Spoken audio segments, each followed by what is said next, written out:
it's Michelle. I'm in San Diego today, and it's such a stunning place in the world. I've been doing a little bit of reflecting, and one of the things that keeps coming up for me is one of the key things that destroys people's joy in their working life, and that's office politics.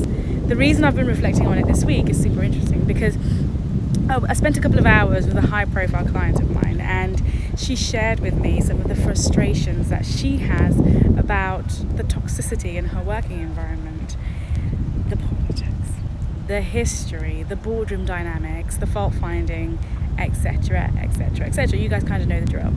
As I was discussing ways that she could, solve this problem for herself, she said to me, Michelle, look, I already know what I need to do, but it's my emotions and my ego that get involved and stop me from doing what I need to do. And I just thought, this isn't surprising. We all go through it. Office politics is rough. And, it's one of those things. It can make 40 hours feel like 400 hours. We've all been there, in that place where you think, God, why am I going through this, right? Anyways, today I just want to share that some of my tips that have allowed me to navigate some of these situations. And I know that everything can't be fixed with a positive attitude, but my attitude to that is you can damn sure try, right? Okay, so here are my 5 tips for rising above office politics and getting the most out of your working life. So let's get straight into it. Tip number 1, mindset. If you change your mindset, you change your life. I didn't come up with it, but it sounds good. It seems so obvious, but it can all be solved by a simple mindset shift. Shifting your mindset away from indulging in negativity and, being short-sighted and really loving the gossip and all of that. I mean, it's like a scab. You pick it and it feels great in the moment, but it doesn't ultimately serve you. So don't do it. Think about the things that do serve you in the long run. It's something we call maturity. In a nutshell. And I don't mean to sound patronizing, but it's so true. So difficult to do, but so simple. Number 2 is to serve. You have to lift a person up before you can really put them in their place, right? How would your office life change if you chose to go in every day and think about how to serve your colleagues? Serving other people is such a fundamental part of who we are as people and how we can develop.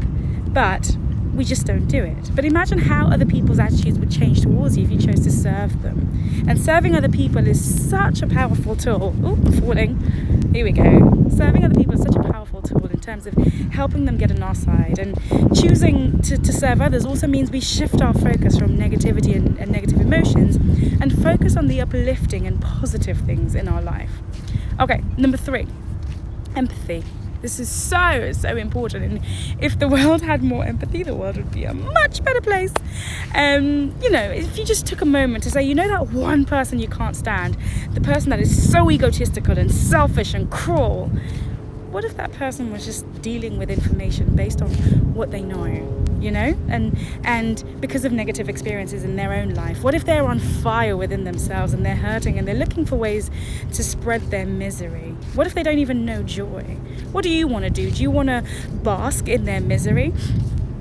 Or is it better for you to show them joy? It's not always easy, do not get me wrong, that's not what I'm saying.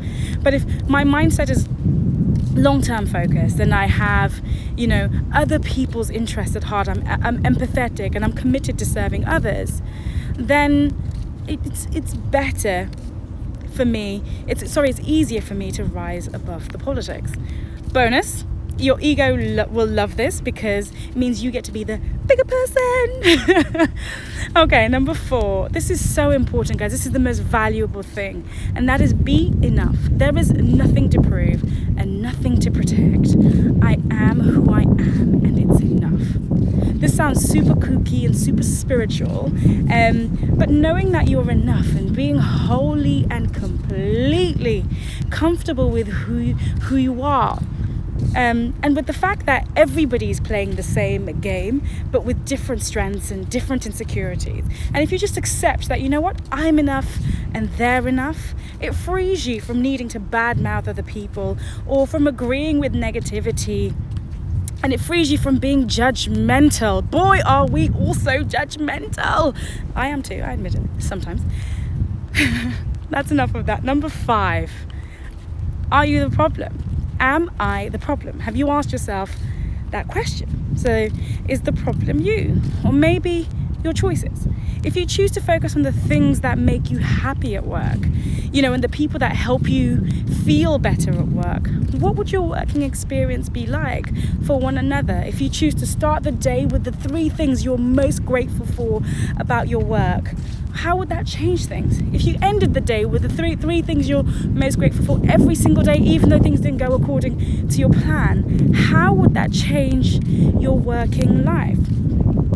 All of the stuff I'm telling you is about you bringing your best self to work. The person you want to be if the whole world was watching. If you are in Big Brother, would you like to be portrayed as, somebody who's happy, who is giving, who is empathetic? So you can be that person. And Martin Luther King says, you've got to be the change you want to see. Yeah. We've all heard it all before, but it's so hard. And I know. But anyways, that's the end of my tips. I hope these tips help you to take ownership of some, if not all, of your experience at work. Any questions, hit me up. I love hearing from you guys.